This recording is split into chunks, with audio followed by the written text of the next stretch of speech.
Agora, pessoal, nada mais é que secar o carro. Não tem segredo.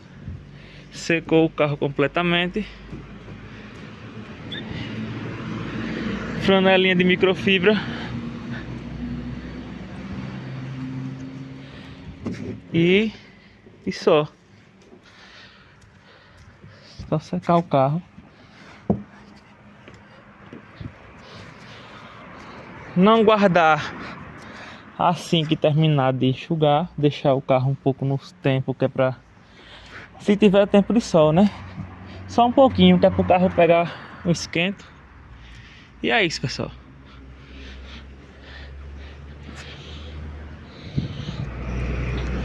É isso. A parte externa do carro tá pronta.